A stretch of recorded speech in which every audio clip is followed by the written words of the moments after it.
যুক্তরাষ্ট্রের ডালাসে immigration and customs এনফোর্সমেন্টের কার্যালয়ে বন্দুক হামলায় 2 জন নিহত হয়েছে, আহত হয়েছে একজন। বুধবার এ তথ্য নিশ্চিত করেছে হোমল্যান্ড সিকিউরিটি। রয়টার্সের প্রতিবেদনে এসব তথ্য জানানো হয়।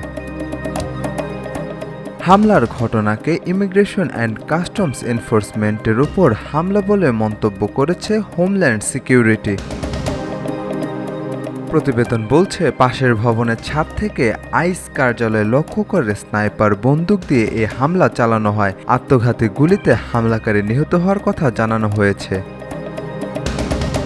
হামলাকে পরিকল্পিত সহিংসতা হিসাবে তদন্ত করা হচ্ছে বলে জানিয়েছে এফবিআই। তদন্ত সংস্থাটি বলছে, হামলাকারীর গুলিতে আইসিই বিরোধী বার্তাও লেখা ছিল।